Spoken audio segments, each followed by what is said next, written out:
Good evening, everybody. Welcome to this live version of Man versus Marriage. In this episode, we're going to talk to Jesse Robertson with Husbands for Menopause. So, guys, get ready. I believe it's going to be a fantastic show, and we're looking forward to this. So we will be right back after this.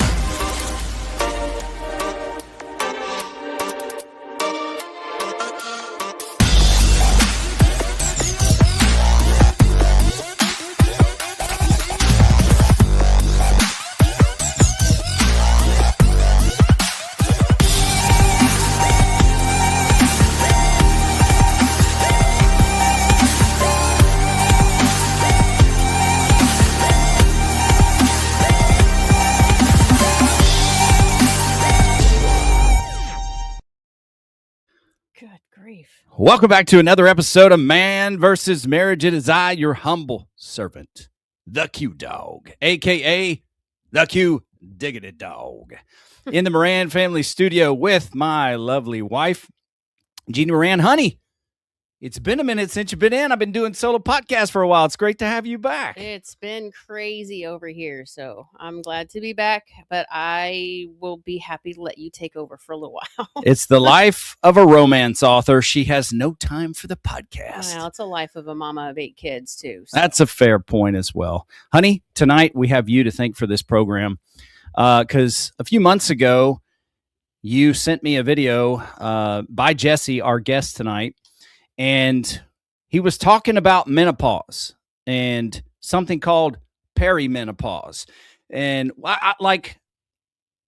I'm slightly familiar with it. You know, I have plenty of female relatives that have gone through this. We've talked about it. We've talked to couples about it over the years, but now it is our turn to walk through this journey. And the algorithm or the timing, it was all perfect. Because just as you were getting ready to, to walk through this situation. And then, so I reached out to him on a whim and I said, hey, would you be willing to come on the show? And he said, yes. And so he is wildly popular on Facebook, on TikTok. I'll read a little bit about his bio, then I'll bring him on. Jesse Robertson is a husband who has gone viral with his social media content focused on educating husbands about what their wives are experiencing in menopause. After listening to a health podcast and discovering he had no education on this major phase of a woman's life, he thought perhaps more husbands like him would step up and support their wives if they better understood menopause and perimenopause. And I could not agree more. Now, Jesse's been featured. He's got tons of views on TikTok, Facebook. But if I in the short conversation I've had with him, the interactions, I can tell you this, it's not about the views. It's about broadening the platform so more men can be a positive part of their wife's menopause journey. I think good recognizes good. That's why we're doing what we do over the last, 26 years and having this podcast. So, you know that a lot of people that's when they have their divorce is when they get into the menopause area of life. That's when the major frictions start happening. I started looking at it. I don't remember the stats, but I know that a lot of people, that's why you see a lot of 20-year marriages ending, because the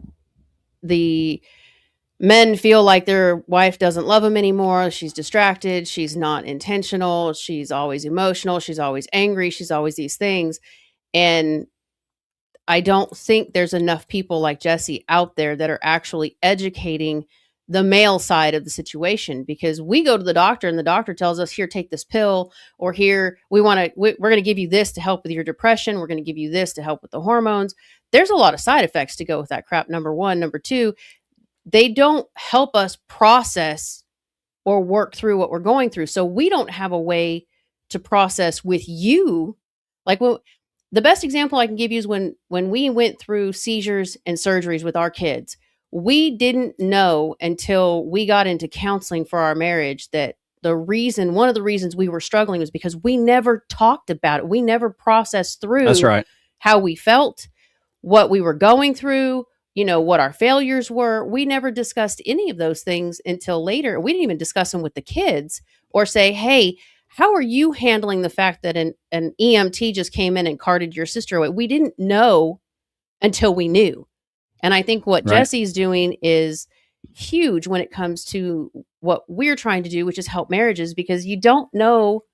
From my side of the conversation, it's really hard to tell somebody, it's not that I don't want to have sex with you. I just don't have the drive to do it. Yeah. I'm exhausted. My body aches. I don't know why I'm crying for no freaking reason. Yeah. I don't know why I woke up pissed off this morning, but you might want to stay clear of me for a little while until I can get a handle on it. You don't have the capacity sometimes to express that. And it makes things really difficult in the home. So when I found his videos and he was like, guys, don't do this, I was like, oh my gosh. Okay, hold on. So I sent it to you, and it opened up our check-in conversation to a whole different level of things. And I think it makes it a lot easier, because I watch people walk on eggshells for years around this stuff. Yeah. Well, I'm happy to have him here today. Just so you know, Jesse's got some pretty prominent people in the industry following him. He's been featured on, I have it here, was it Good Morning America? For some reason, I've all of a sudden lost the ability to read.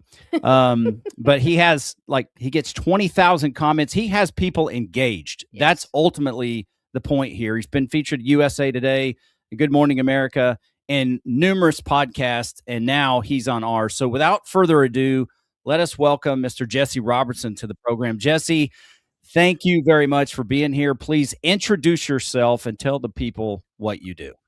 Well, thank you so much, Quincy and Jeannie. It's a pleasure to be here as well. And thank you for that introduction. And by the way, your introduction was pretty incredible. Appreciate the theatrics of, I was like, we're ready to get on a podcast here. I mean, these guys are not messing around. So that was awesome.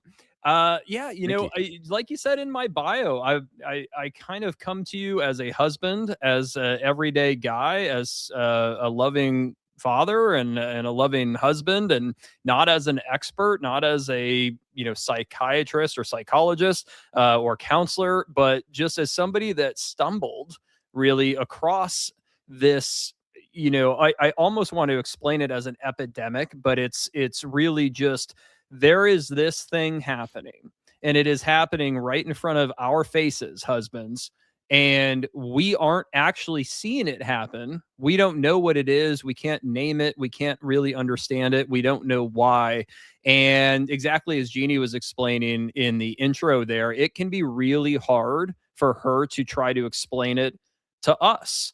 And because of that, you now have a lack of support. You have a lack of answers. You have communication that breaks down. And, as you mentioned, you have divorce rates rising during these years, and all of that. My realization was, wait a minute, I think a lot of this can be prevented. I think that actually there are, when I first learned about menopause and when I first started to hear about it, which was not my plan, I was listening to a podcast, right? And I just had these words. I had what was happening to women be explained to me in a way that made me think about my wife. It made me think about my daughter. It made me think about what things I had seen in my wife already, but up to that point, but I couldn't explain. And I didn't even know that they were a thing. Rolling over in the middle of the night and seeing her with no covers on, even though I was, freezing and under all of my covers. And I remember, propping up kind of like on a shoulder, or on an elbow, and propping up and kind of looking at her and going, huh, that's weird. But there was no understanding of, temperature control and all of the different issues that she's dealing with losses of estrogen. So as I'm listening to this podcast, I start to recognize these things. And I just had this thought, if this is hitting me the way that it is, and if it's making me realize that there's this need, and this opportunity here to understand this and show up better and support your wife. And I felt like I was a good husband and somebody who loved and cared for his wife, but I didn't know about this. I'd been married 18 years. I had no idea this was even a thing. I just had this thought, well, there's got to be, millions of men out there who are just like me, who care about their wife, loving father, loving parent, and they would be willing to do something about this. They'd be willing to show up and support her, but they have to know about it. And if they don't know about it, then they don't know about it. And they're not getting the information from sources that exist. Like the traditional husbands that I'm hearing from and interacting with, they don't necessarily want to listen to a doctor. They don't want to, they don't have a counselor. They don't listen to the traditional podcasts about menopause that I listen to because I'm, deep in this. They need somebody else who can relate to them and explain what's happening in a way that they can understand and appreciate. And that's essentially what I'm trying to do. Yeah, absolutely. And I think that's very well said. And something that comes to mind for me is, in my professional life, in life in general, I guess you could say, you can either be somebody that complains about a problem or a situation, or you can be somebody that starts to create a solution for a situation. And that's where you find yourself. That's the way I'm looking at you going, hey, you could have heard some good information. Sure. And then you could have said, well, man, I hope somebody does something with that. And then just complain about what your wife is going through, maybe complain to your buddies.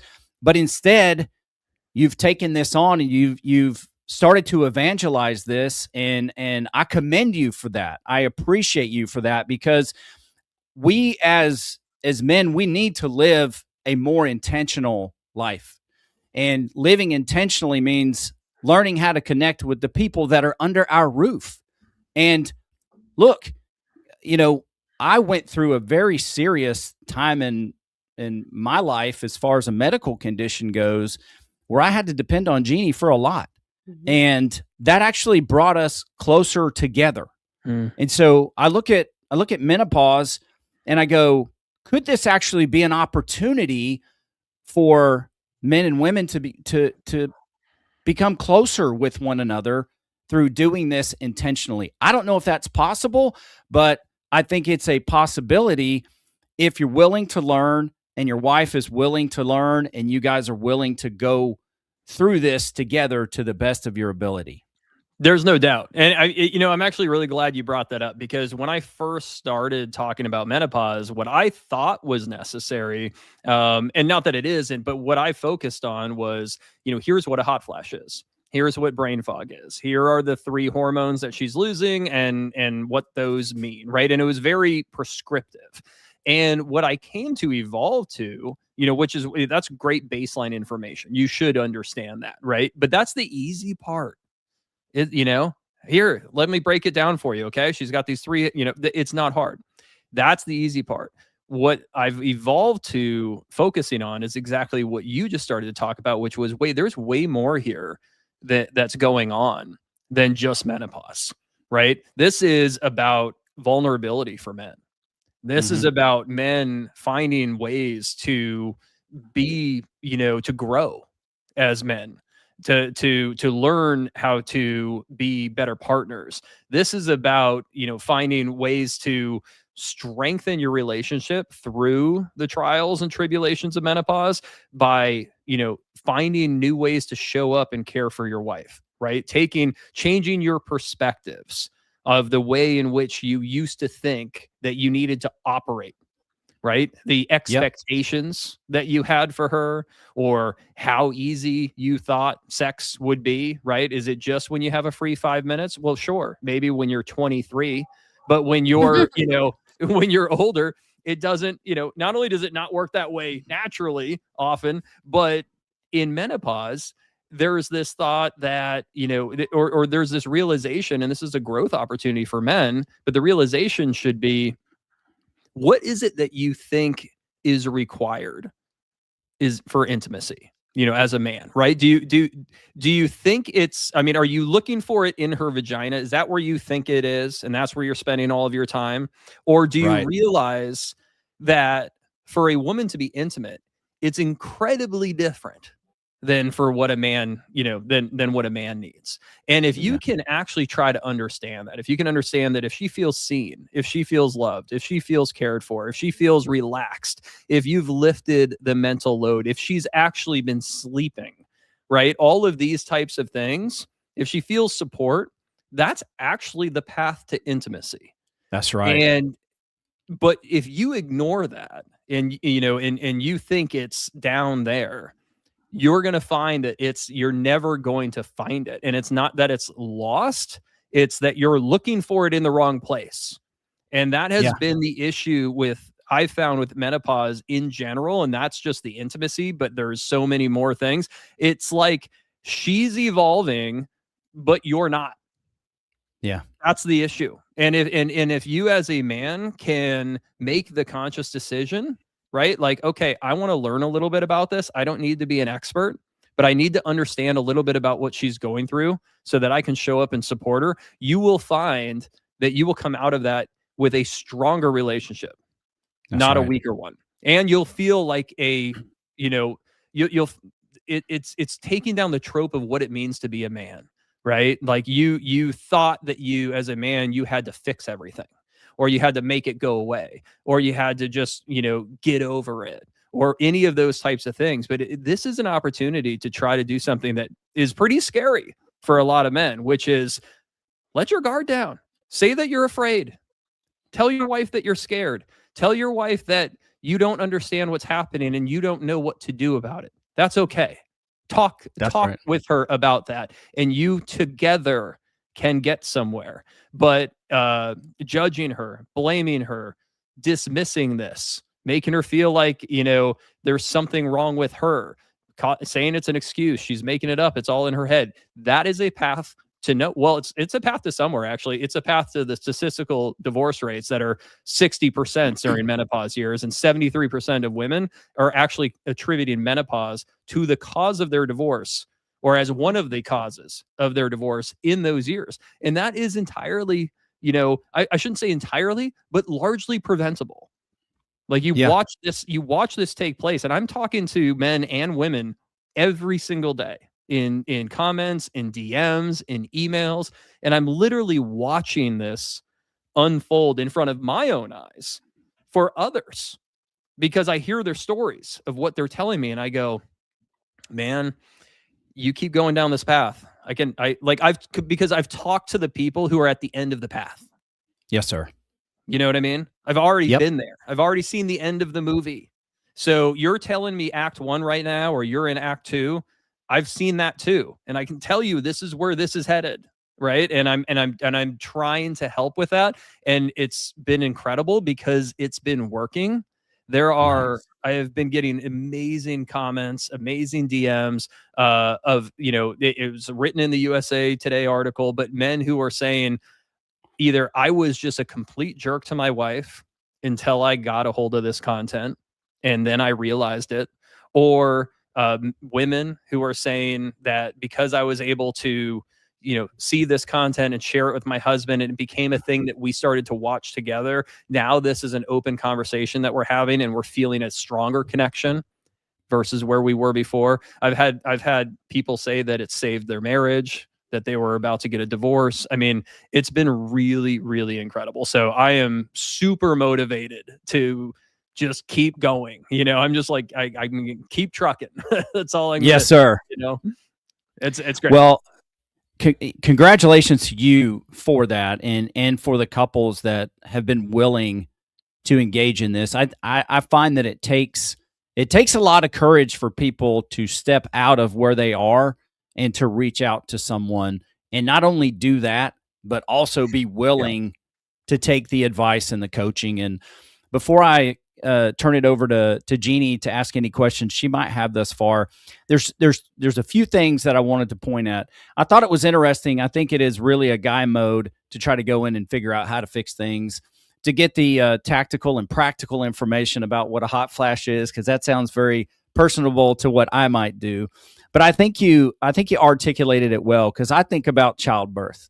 Like, I can know everything there is to know about childbirth, but there's a difference in watching the process and performing the process. And Jeannie is much more equipped, and she's had the process happen many more times. Though I've watched it, I can't fix that. You were the only incident report. That's right. That's a fair point. When we I hold it over him. I will for a long time. When she was having the triplets, they had me sitting at the head of the bed, and they were getting ready to open her up. And so I was just caressing her forehead, and the doctor put the knife on her body, and I got shocked. I got electrocuted, and they ended up filling out an incident report on me. And I'm like, she had triplets, and I'm getting the report. Give me a break here. And I don't let him live it down. It was pretty funny. Nice. But there's two things, husbands, that I'm learning today as much as you guys are. And so I want to talk about this because here's what I've found. It could be one of a couple things. So number one, I think you're right on the money when it comes to fear, because it's like, what the heck am I supposed to do with this situation? When your wife doesn't know what's going on inside of her body, and there are various types of reactions that may be going on, it can be very uncomfortable for the husband because, like you say, we're fixers. And so we can have a lot of fear of just admitting, I don't know what to do. Mm-hmm. I want to help you. I want to fix it. I don't know what to do. And so it's one of those moments like, how can I help you? What can I do? So, I mean, there is that fear, but I think the ugly side of it, and I might take some fire over this, and that's okay if I do.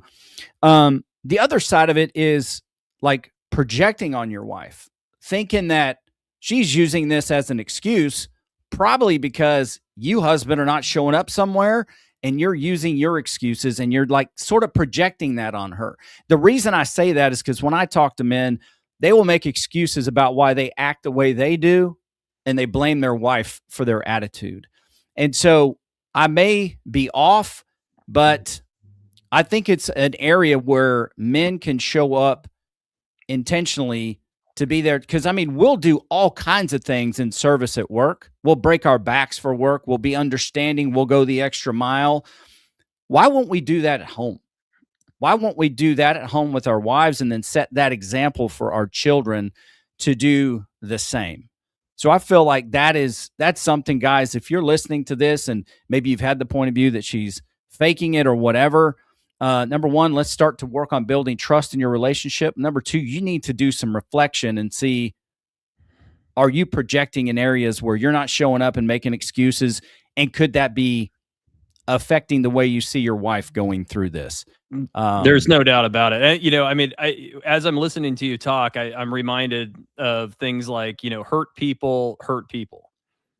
Yes. And and being a hurt person doesn't mean there's something wrong with you, or you're a bad person, or that you may even have had any sort of significant trauma or anything like that. But there may be something there. There may be something there that is coming up that is causing that reaction, or, that interpretation of what your wife is doing. And I speak from experience on that because I've done a fair amount of my own therapy for about 7-8 years now. I've had a therapist, can't even imagine life without her. But my wife and I did marriage therapy as well.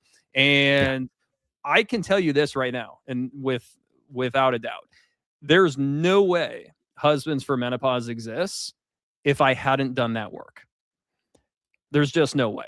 Right. Without me talking about my experiences in therapy on my channel, the things that I am saying to help husbands try to navigate what's going on is definitely rooted in my own growth as a man. That's and right. My own growth as a husband, and the mistakes that I've made, and the things that I've went through, and the things that I've learned, and all the self-reflection and work that I've done on myself.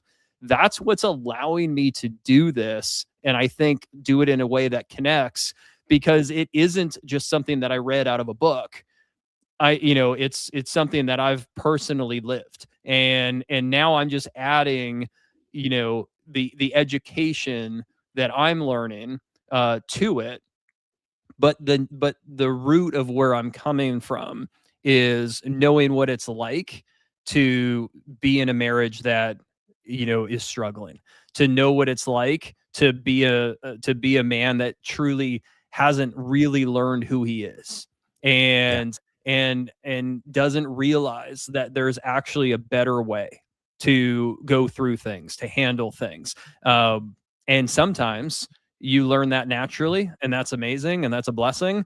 And sometimes you need help. And, That's right. I needed help to learn it, but because I did, it has not only changed me as a man, it's changed me as a husband, as a father, but it's giving me and has given me I think the perspective, and the experience that I need to take something like this and find a way to communicate it to other guys from that point of view. So, I mean, I think it's, hugely important to look at this as, an opportunity, for men to grow, to evolve, to change. I mean, she is. Why don't you? Yep. I agree. I totally agree. And, Ed Milet talks about, I follow, his work, and he talks about every decade, you're physically a different person. So why don't you spiritually, mentally, emotionally, why don't you grow alongside that? Yeah. And I really took that to heart. And so, Jeannie, I want to open it up to you before, I ask Jesse a few questions, and then we'll see if there's any questions from the folks watching. But anything from you, love? Yeah, I appreciate what he does, because for you and I, Quincy and I have check-ins every week, which is basically we sit down for a couple of hours and we go over every aspect, or every hat, if you will, of what we wear, from, me as a woman to me as his wife, as a mom, as a friend, as, a professional, all these different aspects, because when we're in the middle of stuff, we don't always discuss. Like, when something happens, you talk about what happens and then you move on. You don't discuss anything else that's going on around you. So we break it down to the bare bones of basically who we are.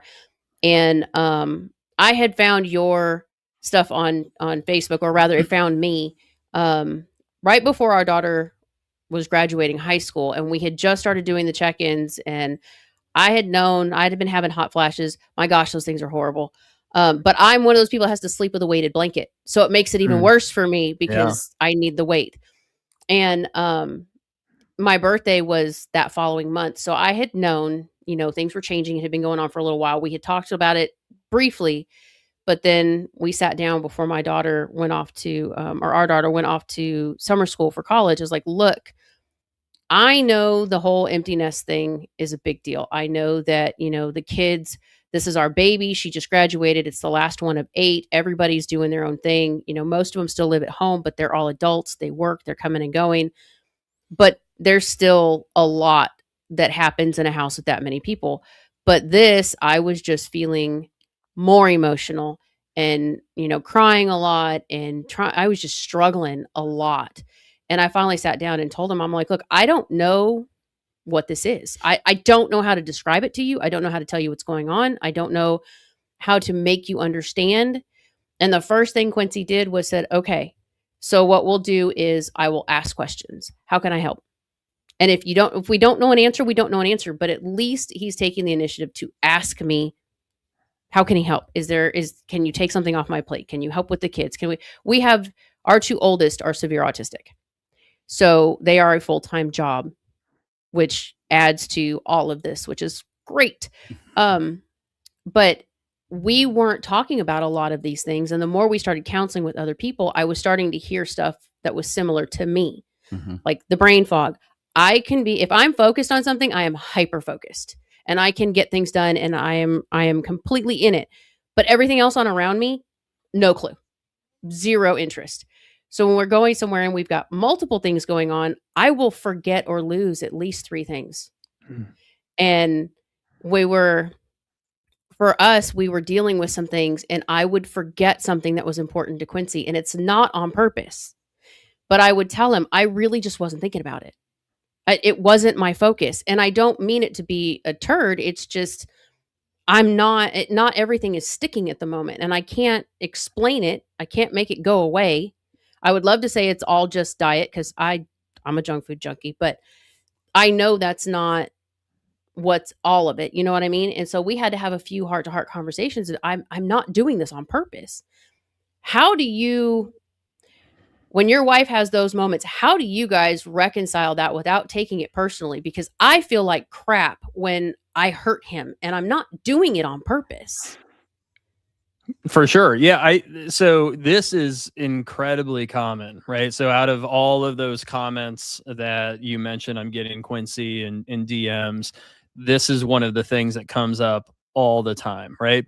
But before I get to that, Jeannie, what's interesting about what you said at the end there that actually has come up a little bit more recently is this idea of, as a woman, you know that this isn't you, and you don't know why you're feeling or acting this way, and you don't like it, and you didn't ask for it, and you feel guilty because you know that maybe you're projecting, you have an outsized reaction or something like that towards your husband. And women, initially, I didn't hear much about this idea of women recognizing that. I think I was initially hearing more of, yeah, that is what it is.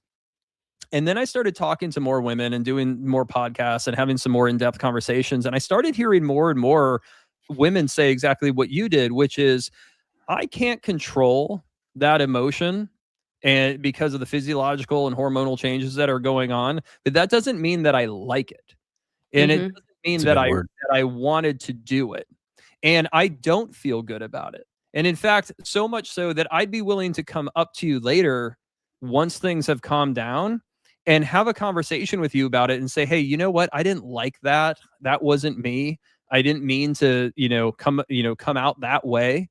But the problem is that conversation never happens when the guy fights back. No. And when No. the guy fights back in that moment, that conversation where you can come back and say, you know what, I feel guilty about how that went down. I've had women say that they have a voice inside their head telling them to stop when they're in a rage episode, and they can hear it, but they can't do it because of the hormonal change that's going on. So you ask, like, how do we handle that? A couple things. Number one, you handle it through education. Because if that is happening, if you're a husband out there and that's happening, you feel like out of nowhere, your wife just came at you and started, yelling or whatever about something, and you're like, what is going on? And if you don't have any answers for that, what you're going to start to do is make up your own. That's right. And you're going to start thinking, this isn't the woman that I married. This woman doesn't love me anymore. She's all of a sudden, she's being difficult. When intimacy goes down, right? The assumptions are, oh, she's seeing somebody else, right? We're very good at filling in the blanks, and you have this sense of, and this becomes, though, the piece of conversation and communication that's so important, because if a man could just learn how to start a sentence with, the story I'm telling myself is that you don't love me anymore. The story I'm telling myself is that you don't want to be with me, right? That allows for her to say, no, that's not what's going on. I can't tell you exactly why this is happening, but I can tell you that that's not true. Right. And that conversation can never happen if he fights back. So the biggest thing I'm trying to help husbands understand is, and I actually had a guy reach out to me the other day, and he goes, so you're telling me that when she lashes out at me in a mood swing, I'm supposed to just take it? And I wrote back and I'm like, yeah, because, do you want me to lay out your other options? Option B, fight back. See how that ends, right? Option C, ignore it, walk away and stop caring. See how that ends. Why don't you try option A, which is remove yourself from the situation, let her calm down, but most importantly, understand what's happening with your wife.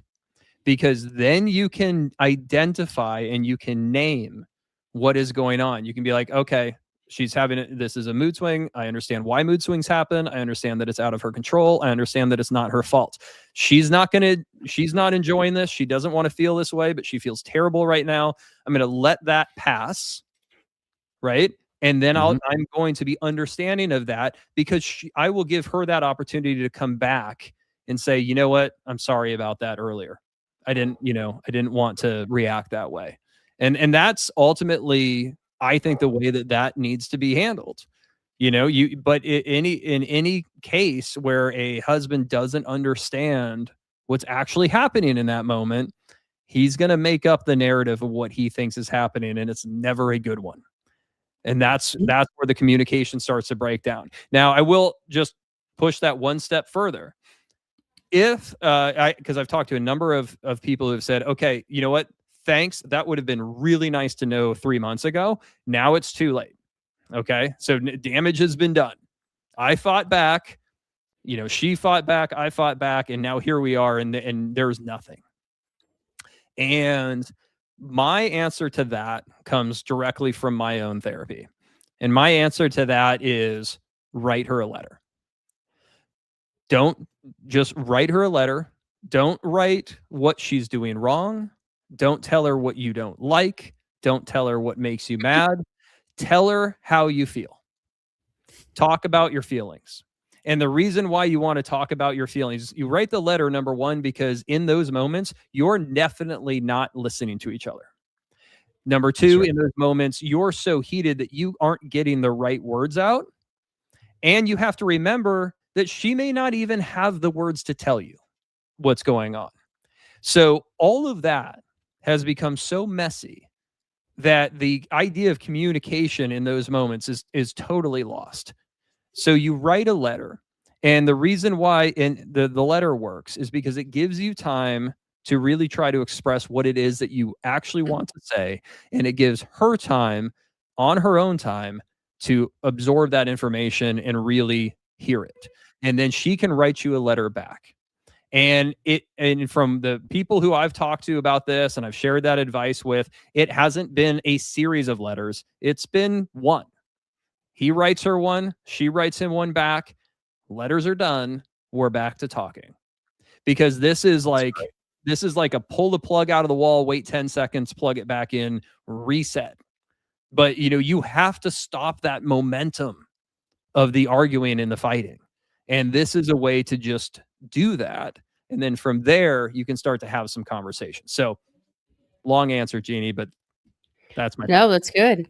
I mean, we've had conversations. So we have couples that we work with on the side, and a couple of them are older than me. The women are older than me, so I kind of understand where they're at with what's going on. I'm in the beginning phases of it. I'm crossing out of the peri part, and I think we're getting into the menopause part now. But talking to them and hearing some of the things, like the part that we hear I'm mostly hearing, and I agree with it. Now, I don't have this issue with me and Quincy because we've been working at our marriage for quite a long time, and we've built a solid foundation. But this is the part of life, and this is where the thought comes, he's going to leave me for somebody younger because they don't have these problems yet.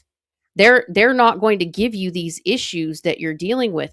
The guys don't realize I'm scared a lot of the time on how I respond to things because I don't want to hurt my kids' feelings. I don't want to say something that's going to come off the wrong way. And we had one of our daughters the other day had it was good news. It was great news. I said, I'm excited for you. And I went right into, okay, but we have XYZ going on. How are we handling this? Because for me, that's my priority is the house and the things going on. I'm happy for your situation, but it was taken off wrong because I didn't spend enough time being excited, being happy, being in the moment. I just went into my mode, which is manage the family. And I don't mean to do those things. And then I come back and I talk to him and it's like, dude, I feel crappy because I don't mean to do a lot of the things that I do. Not that I'm, being extremely hurtful, but it's like these little things that mean stuff to them. Sure. It's not priority to me in the moment, and it's not an intentional overlook. But there are a lot of fears that come with when you can't control your emotion. Sometimes you can't control your mouth. Quincy and I have come up with buzzwords and certain like touching that he can do to alert me, to let me know, hey, you're getting way heated, or this is going a different direction than we want it to go, to let me know, okay, wait, if I can. The buzzword for me resets me, and it does help me listen to the voice that tells me to stop. Mm-hmm. It is a way, it is a different voice cutting in and letting me know, okay, something's off. And it does help quite a bit, actually. But there's a lot of fear on our side as women that I don't think the guys really consider. It's not just being angry, it's not just, saying the wrong thing or being forgetful. When we start not remembering things, it's like, am I going to forget who these people are later? Like, how bad is this going to get? Sure. There's all these things, and I don't think that it's really discussed because it's just, well, it's hormones. It's, go take a pill. I can't. I physically cannot take synthetic hormones because I have 3 family members, my mother, my sister, and my aunt. All 3 have had breast cancer caused by hormones. I cannot take them. So I have to consider that going down the line. I'm not putting my family at risk or myself of having to go through that. So we've had to find supplements that are more holistic to help me try to figure this out. But there's not enough conversation about that stuff. Like this is not just, we wake up one morning and we have a mood swing, and I might not like you today. It's a lot of things. And the more, like, the part of life we're in now, I don't know how you have children, how old your children are, but ours are all grown. But they're in that phase of life between 18 and 24 where it's like big decisions need to be made. And, we're getting ready to move out and we're getting ready to do all these things. And it is really hard when you're emotionally invested in your kids. You're already starting to look at, they're going to be leaving, they're going to be doing their stuff. That in and of itself, empty nest is a whole new game.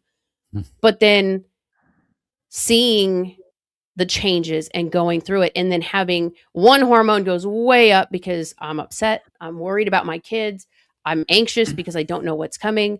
And then the other side of the equation is I'm really excited and I'm happy and I want them to do well and I want to see them succeed. And then all of your hormones drop at one time. And you're like, what the hell just happened? And there's nothing you can do. There's no conversation you can have that fully explains what we're dealing with. And I think that's why I enjoyed and I liked so much when I found his reels and the things that were coming, because it was like, oh, these are things that we've been trying to talk about. I've been trying to tell you this is what's going on. And I don't know how to tell the kids. So I've started sitting down with the girls, a week or so ago, individually, and saying, okay, you guys need to know this is what's going on with me. You need to understand, 1, you're women, it's going to happen. 2, it happened later in my life than it did in my mother's and my sister's. Both my mom and my sister started in the early 30s. I'm in my late 40s. I'm 47. So it wasn't the same for us. And I'm trying to get my girls to understand, you need to pay attention to what's going on and you need to learn from me, with me, on what's going on, because you're going to go through this at some point. And my mom didn't get that opportunity. Right. I mean, my parents almost divorced, God, I don't know how many times. My dad ran out on her. There was all kinds of stuff. So I have some of the examples of why we fear going through menopause. Well, honey, I think you make a great point. And Jesse, I had a couple more questions for you, if that's okay. Of course. Yeah. Fire away. Excellent. Let's go back to, I don't know if you remember the comment exactly that you made, but I pulled something up because it reminded me of a Jocko Willink comment, but it was something to the tune of, the husband doesn't know what's going on, so he'll fill in the gaps. It's something like that. Do you remember exactly what that was?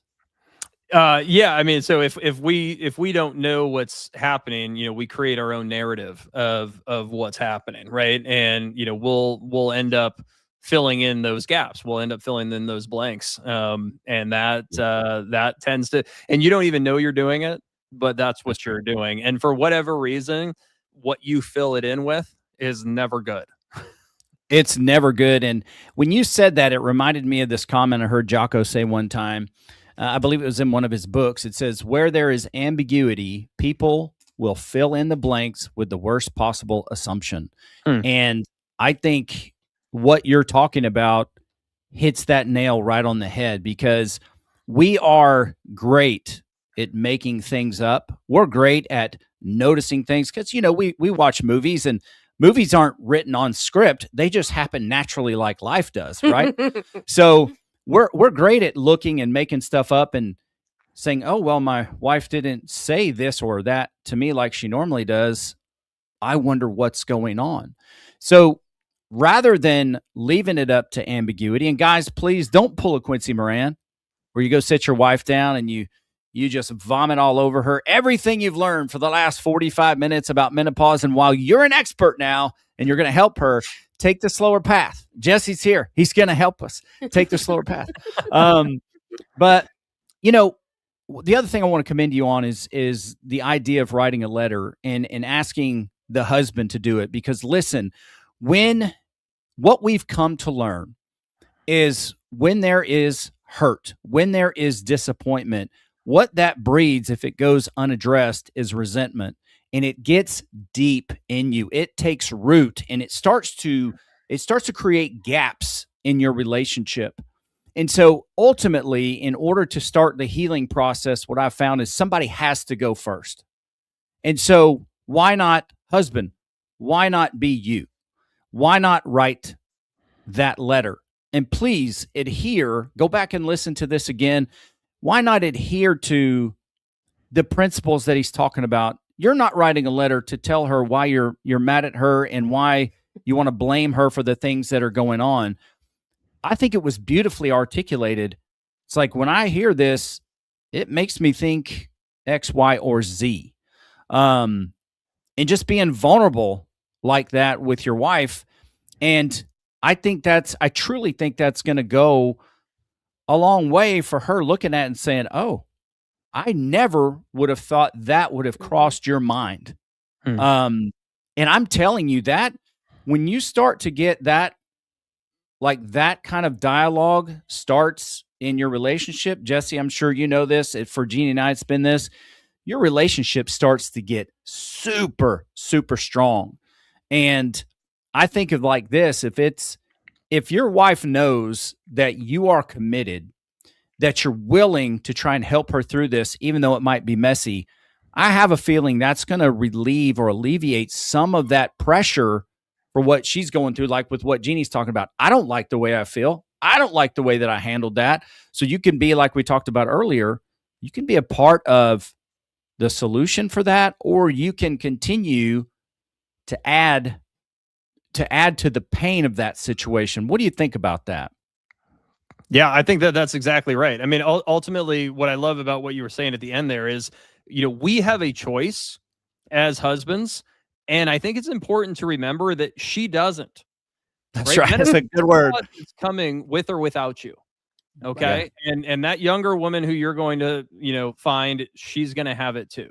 Right. So at the end of the day, when I think my post tonight actually is literally based on the premise of when did marriage become menopause optional? Right. Yeah. Like, what a good word. Because that's kind of like her life isn't menopause optional.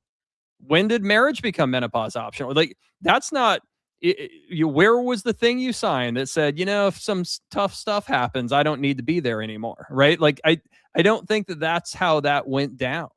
Yet somehow this comes around and that seems to be the response. And I think you're right.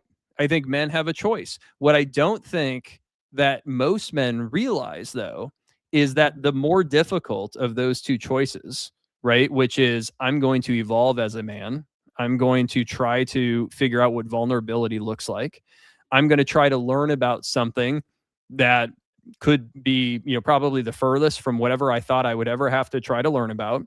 But I'm going to do it because I'm going to take that leap that if I do, I'm going to have a stronger relationship because of it. And it won't take very long. This is the good news, guys. It won't take very long for you to start recognizing that that's the truth. You don't have to do this for years to then later get the return on your investment. Right?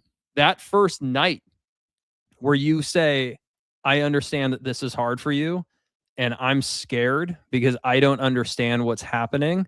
But what I know is that I just want to make sure that we're okay. So let's try to figure this out together. Where does that start? Where does that begin? And there, done, right? You've already done the hardest part. Everything after that can be the experience of you learning through this together. And that doesn't mean that there won't be hard times, and that doesn't mean that you won't have to deal with some difficult situations, but at least you've put it out there that you care. You've put it out there that, you see her and you recognize this and you know that it's hard and you want to be a part of doing something about it. I mean, that's, to me, compassion. There's, empathy is beautiful when you can feel empathy for maybe something that you haven't experienced yourself. But compassion is like empathy with action. It's like, I am not only feeling this with you, but I actually want to do something about it. And some of the things that husbands can do about this can be everything from, they can be really deep dives into learning about it. Option. Believe it or not, husbands that decide to go to their wife's doctor's appointments with them, women have said that they get better treatment. God knows this is not the way it should be, but it is a reality that women are saying that they're actually getting better treatment from their doctors when their husbands attend their appointments with them. Now, that doesn't mean, and that doesn't mean as a husband, you're waiting in the passenger seat of the car when she's about to go out to the garage and get in the car and drive to her appointment, and she finds you in the car, talk about it, right? That's right. And, see if that's something that she wants you to do, but let her know that you're willing to. Turn down the thermostat. Stop arguing about the thermostat. If she wants the thermostat down, turn the thermostat down. If you want to know why, turn the oven up to 450, let it get all the way up there, stand in front of it and just pull the door down and feel the blast of heat. That's what a hot flash is like, right? Like, so, don't argue about the thermostat. She may have to sleep on towels, right? Have some towels there. I mean, there's things that you can do, and that's the easy. I mean, there are the unseen things, right? There's all the mental load, all the things that, as a husband, you look around the house, what needs to be done, man. You do, right? You've just had this expectation that she's going to do it. And maybe that's worked out for a while, but guess what? Expectations have changed because the game has changed, right? And maybe that shouldn't have been the way it was back then either. Right? You should have been helping with the dishes and cleaning the house and doing the laundry and all the other things back then. And maybe you weren't, but now's the time. Right? So that is all about men making a choice. And the more you do that, the more that you will find that you're not only getting closer to her, but the other benefit that I'm sure of, because I've experienced myself, is you will feel better about yourself. Mm-hmm. And that's before you even get to the fact that you are setting the right example for how to handle this, because whether you know it or not, and whether your kids know what menopause is or not, preach it. That's right. They will be watching what you're doing. And if they're not old enough to understand what's going on, and you can't have a conversation with them about, let's say, the things that you're learning, and you want to sit down like you're doing, Jeannie, and explain this to your kids because they're of the age where you can have that type of conversation. If they're younger, then they're seeing her deal with, difficulty controlling her emotions, and they're seeing you fighting back. They don't have an explanation for that. They just see that that's how it's going. Or they see her crying on her own. They see her suffering in silence away from the husband. They see that stuff, even when the husbands don't. And they know she's going through that. And then they see how he's handling certain things with her. And they're connecting those dots. And they see that she's in pain. And they see that, how he's treating her. And they're learning. And so this can get to be a pretty, scary situation. It's not, just about you. It's not just about her. And it's not just about your marriage. It can be, about the next generation as well. So that's what continues to motivate me to continue to talk about this. That I can't believe that's the part you brought up, because that was what was on my heart as well. And I thank you for leading into that. I think it's incredibly important. One of the examples that I use, and one of our previous podcasts, I talked about leadership, because I believe leadership in the home is very, very, it's crucial to a healthy household. But the fact is that I take my leadership cues, I take it from Jesus Christ. I'm a part of the Christian faith, and he was here to serve. He said, "Hey, I'm not here to be served. I'm here to serve." And so if he's willing to be in service to the people that he's committed to, I need to be that same example to my family. And that means that I'm not above doing what's necessary to help my family, and not begrudgingly, but doing it as an act and doing it in service to and for her, for you, and then not giving her an invoice to pay for that, not expecting something in return. It is a commitment that we can make on purpose. It's a commitment you can make intentionally. And you are so right with the statistics of 60 to 70%, I think you said earlier, of marriages that are ending, that those are going to affect generations to come. So you as a husband have an opportunity to solidify a path for your future generations and your legacy if you choose to be a part of this solution. I think it's beautiful how you articulated that. And I thank you for making that point and for presenting that to the audience. I really, really thank you. Thank you. Thanks for saying that. You got it, honey. I've got another question to ask Jesse. We're coming up on an hour here. His time is valuable. Do you have anything else that you would like to talk about? All I can say now is I can affirm what he's saying. If you take the time to be vulnerable with your wife and explain to her that you're scared going into this, first of all, you're giving me a soft place to land. That's right. Because now I know that you're open to a conversation. Because if you're fighting with me or you're throwing things at me, I'm not going to talk to you. I'm going to give you more ammunition. I'm not stupid. Mm-hmm. I'm not going to create a bigger war when I can't even win a small battle. Mm-hmm. But if I know that we're both on level playing fields here, I'm struggling, I'm vulnerable, not by choice. I don't want to be vulnerable. That's one of my worst fears. But knowing that you can bear that to me Mm-hmm. and you can talk to me about it, I know for a fact, I can promise you, women are more open to talk to you when you are open to tell them the truth. If you're constantly trying to put armor on and be the strong person and fight the battle for her, you're going to lose the battle because she's not going to tell you what you're fighting. Mm-hmm. It's just going to be a constant guessing game on your end. For me and Quincy, intimacy is huge. It's one of our top two, obviously, in our love languages. It's something that we focus on a lot. When he went through his surgeries, we had to find ways to replace sex. And it was as simple as putting our two recliner chairs next to each other and holding hands, watching a movie, just having touch. Find something to replace the intimacy. If the sex isn't possible, just that vulnerability and that conversation allows me to come to you and say, okay, let's try something else. Let's go spend time doing something we enjoy. We went to a concert. Let's just go away for a weekend and just go be us. We don't have kids. We don't have responsibility. There are so many other things that we can do. And without that quality time and that conversation, I'm not open to intimacy because You're not feeding me mine. I need to know that I am safe. I need to know that I am loved. I need to know that I am supported. And I need to know that whatever happens, you're going to be there. That's right. If you can do that in a conversation, a letter, a therapy session, I don't care. Find a way to make the point. That's right. This road gets a lot narrower and a lot easier because you're on it together rather than her going on one route and you going on another and hoping to God you might find each other on the end. Yeah. So I that's why I said I absolutely love watching his reels because it's not just trying to get guys to step up and do something. There are a lot of good conversation keys on how to start talking about these things and how to face them together. And having a soft place for me is a huge, huge advantage for both of us. Yeah, I agree.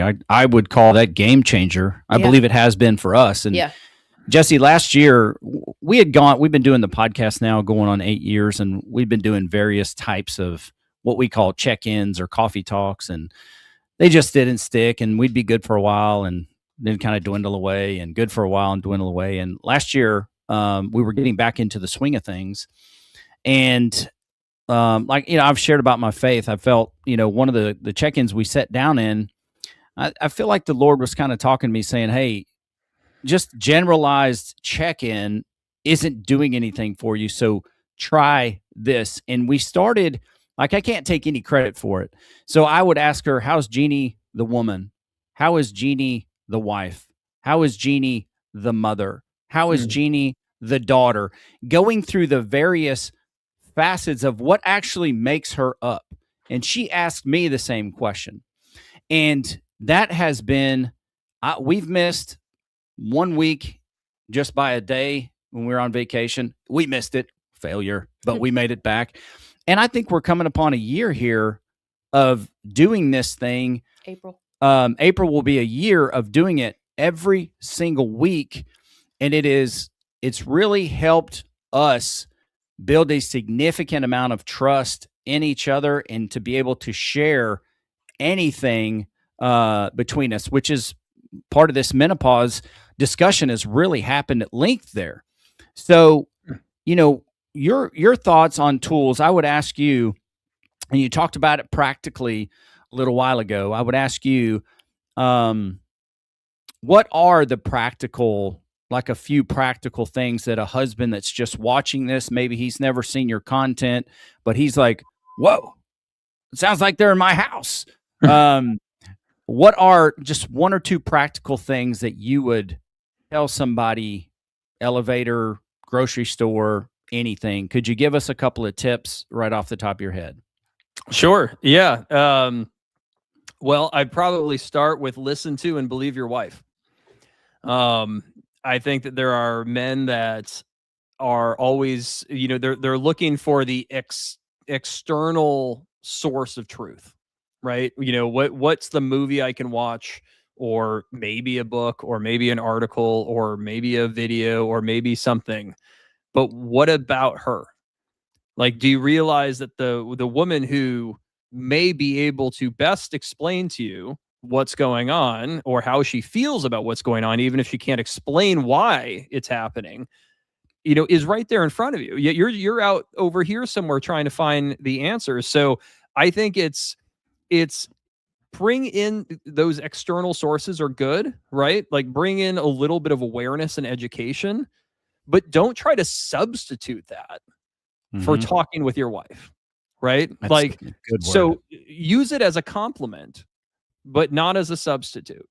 And I think that it's also important for, men to have conversations with other men about this, that they may have to start, right? Like, if and likely will. I had never had another conversation with a man, or a conversation with a man about menopause before I started to learn about it. Never once. So, but what I found though is I'm talking to my dad, who's 82, about menopause, right? And it started off kind of awkward. He'd be like, "Oh yeah, the thing, whatever." But as this has grown, now he's sending me articles. He's like, "Have you seen this video? You got to check this out." Like, he's into it. And I'm having regular conversations with him about, on a topic that would have otherwise felt kind of weird and uncomfortable, but it doesn't feel that way anymore. This has allowed me to have conversations with, guy friends of mine about this in a way that doesn't feel like I'm talking about some strange thing that we sort of like, shouldn't be talking about, right? Like, it's, you can normalize this experience for yourself by talking with your friends, asking them questions. You don't have, but just, it can be everything from, hey guys, have you heard anything about this? Have you heard anything about this? Has your wife ever talked to you about menopause? Did you know that, what a hot flash is actually like for a woman? It's crazy. I was just watching this video from this guy, and he told me that a hot flash is, you know what I mean? Like, you can kick off that conversation with your guy, and then that becomes an awareness point for them. And then that can spread. So, talk to your friends about it, normalize it, and listen to and believe your wife. Yeah, I think that is excellent advice. That's very, very practical, and that's a place to start. One last question for you. We do have a couple of comments here. Sure. One last question for you. So I'm a guy listening to this podcast, and I'm like, I haven't had this question. I haven't had this conversation with my wife, but I kind of feel like some things are going on. Let's put you, Jesse, talking to you. I don't know how long you've been doing this, but what would Jesse today say to Jesse when he began this, and how he would engage his wife with this conversation? Yeah, that's actually a really cool question. The Jesse of prior to learning about this, what I think that I would say to him is the thing that would connect with me personally back then, and I don't know if I should say unfortunately or just it is what it is, but like I said before, I'm growing and I'm learning and I'm evolving and I'm doing my work. But I think what would have hit me is, hey man, this is something that's real that your wife is going through, and it's literally tearing marriages apart if you don't know about it. Yeah. Like I think that would have been the thing where I would have been like, okay, well, wait, what is that? Right. Mm-hmm.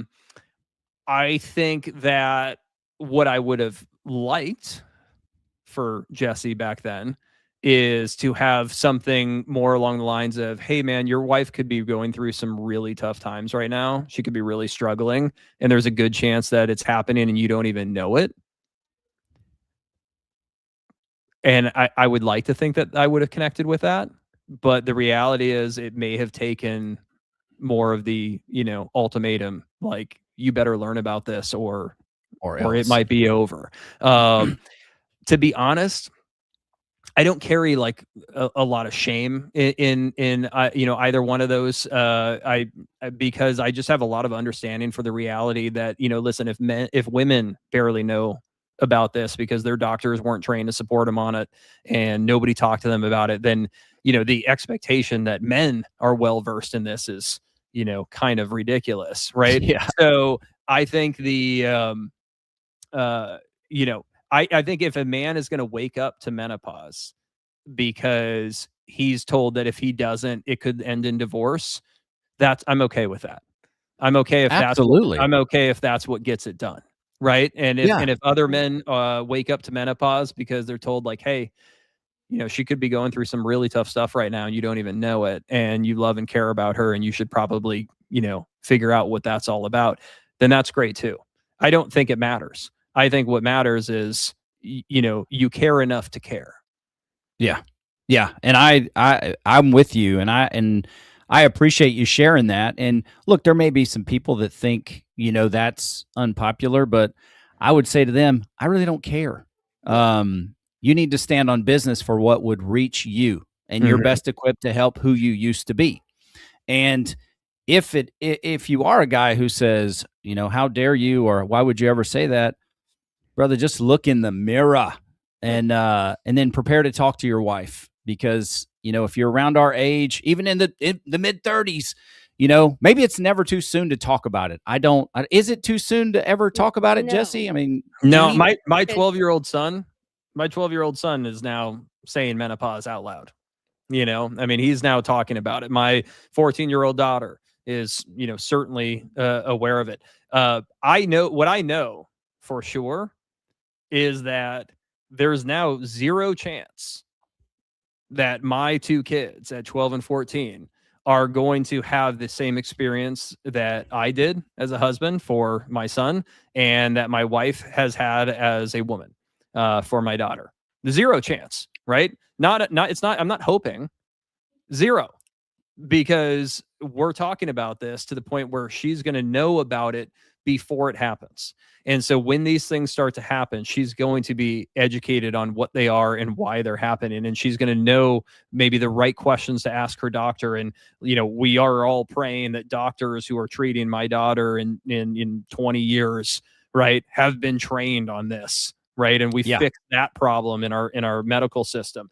My son, is with somebody who if she's going through menopause, he's going to know what that's all about, right? Like that is something that I feel confident about, and other fathers and husbands should be able to feel confident about it too. And it just takes normalizing the conversation.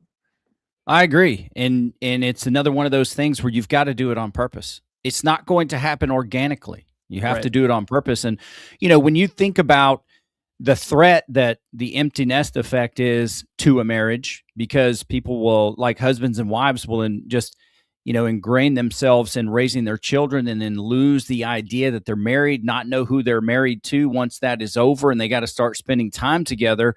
Well, there's solutions for that. And this is, I would say, this is much more of a threat, because like you said, this is something that she does not have a choice to go through. And I would, when it comes to me, I'm really big at going back and looking at the vows I made when we got married. Am I living up to that man? Yeah. And if I'm not, then I need to reevaluate me, because I can't control what she's doing. I can only control what I'm doing. So evaluate you, sir, Quincy Moran. Evaluate you, and are you living up to the vows that you made a commitment, dare I say a covenant, to this woman, and going through this with her? And I'm telling you, us going through this together, you push back, honey, if you disagree, even live on the broadcast, I believe it has just deeply strengthened our relationship. Like, you hear the songs, I didn't know I could love you this much. It has just deeply connected us, and we are for each other more than we have ever been. And so I'm her ride or die. And that is, and like you say, this is testimonial. This is not something that I read somewhere. I'm repurposing the content and I'm throwing it up to get views. This is true to life. This is the real thing.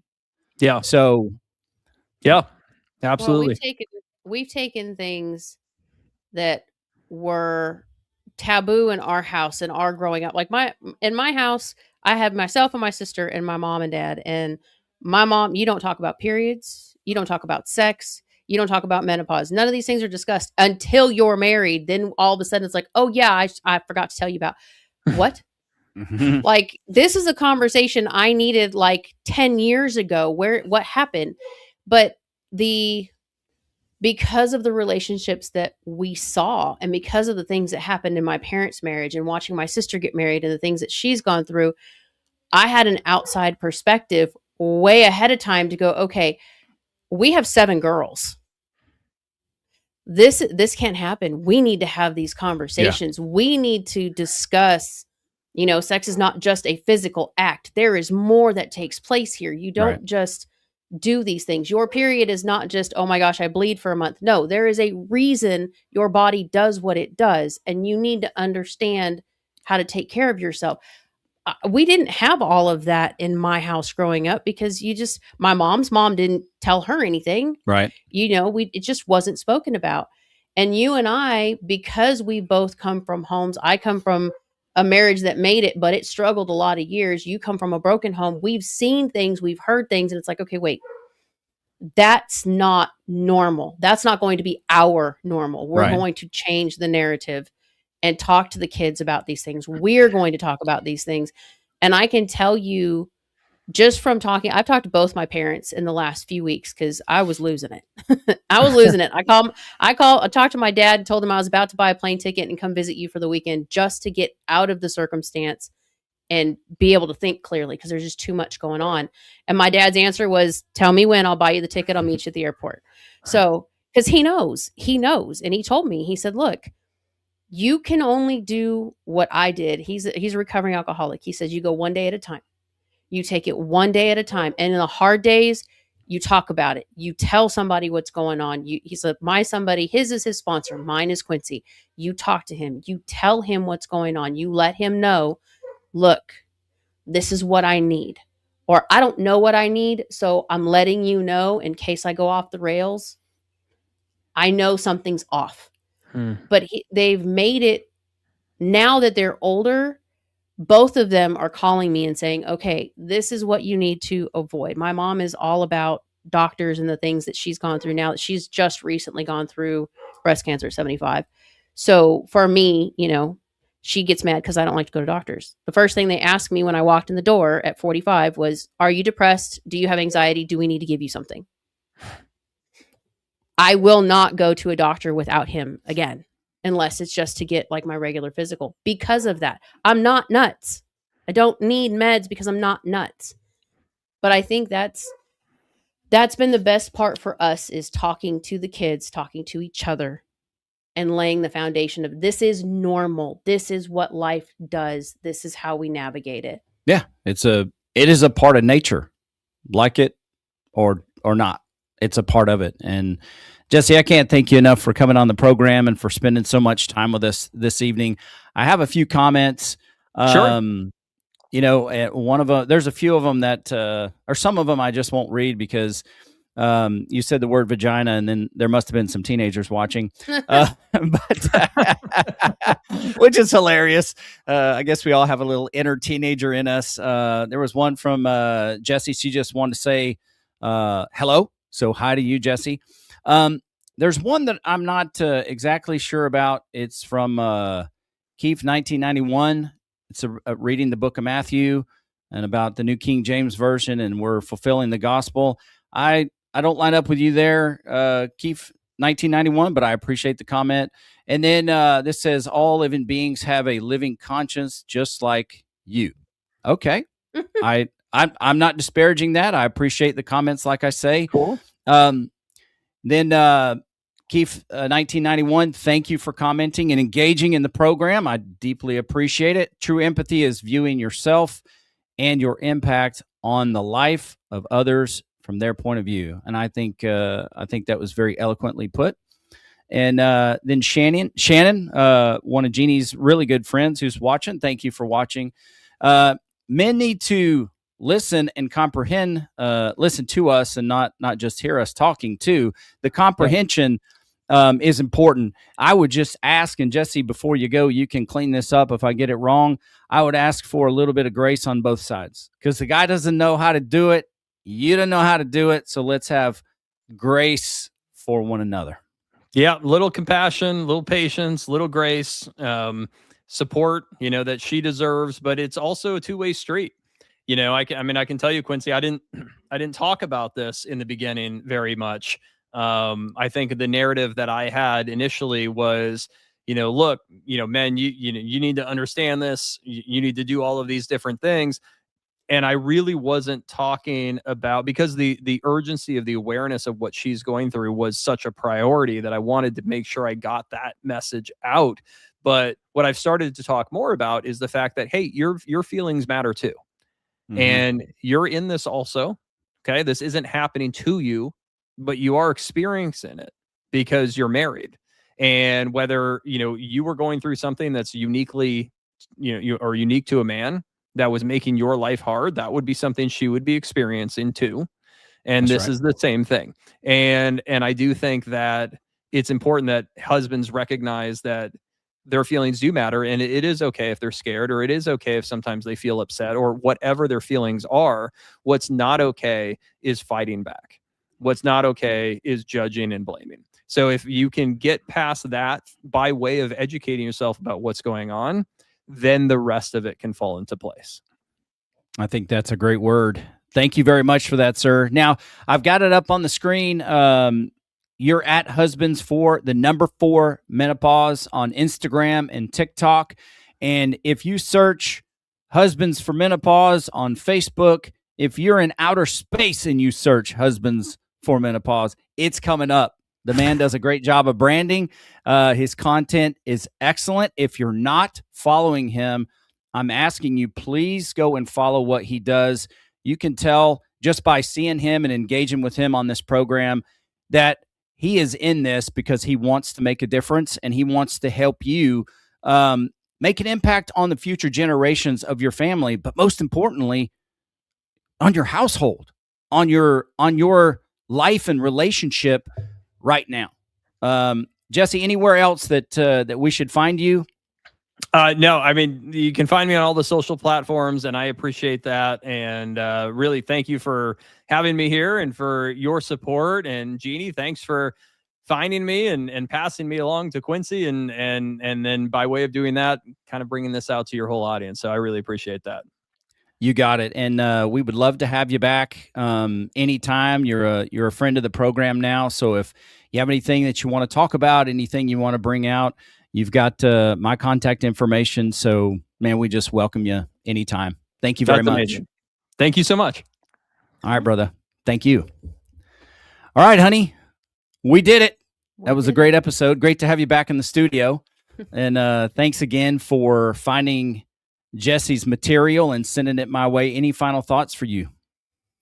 No, I don't think so. I think there's a lot there, and I think it for the ones that are watching or listening, if they're going through it, you know, they can reach out to Jesse, they can reach out to us, they can find resources for it. We haven't perfected it yet. We're still learning and navigating our way through it, but I do see a lot of people that we're talking to in this plays. I do believe that this plays a big part in the misunderstandings that are taking place and some of the emotional roller coasters that are going on in their marriage. And I think that this kind of material is definitely beneficial. Yeah. If nothing else, listen to it by yourself and see if you're a woman going through it, listen to Jesse yourself. He actually talks a lot to the husbands, but he is your voice, and he'll give you some ideas on how to discuss it, how to share it. It was a lot easier for me to send you the videos and say, hey, remind me to talk to you about this. There you go. That's great. So that we have a conversation and you know where I'm at before the conversation takes place. And you come in with an open heart to listen rather than, cut things down and argue about stuff. There's a lot of tools that we offer. There's a lot of things that I think they'll gain from this. The two biggest ones, find your buzzword. If you're aware of what's going on, even if you don't know exactly, but you have an inkling, find a buzzword. Get him on the same page with you to find a buzzword to say, hey, are you okay? Is something going on? However you work it. For me, it's usually Quincy says, you're very tense. How can I help? How can I help is the biggest game changer we've got. Yeah. So, for me, there's a lot of information to be found out. And I just don't think that medicine has all the answers. I think a lot of dealing with this is talking about it, spending time with your spouse, understanding it, trying to cope through it with each other. I just think it's a game changer for us. Yeah. If you make the decision to go the medical route, have that conversation with your doctor. But I think you had a great idea, honey, as I close out the program. So the wives listening, send this to, your husband and say, remind me to talk to you about this or whatever you want to say. But hey, husbands, why not do the same and say, hey, honey, I saw this video from this guy, Jesse. Are you experiencing some of these things? And that might be a way to kind of start the conversation as well. I think that's a brilliant idea. It made it a lot easier to approach. That's for sure. Sure.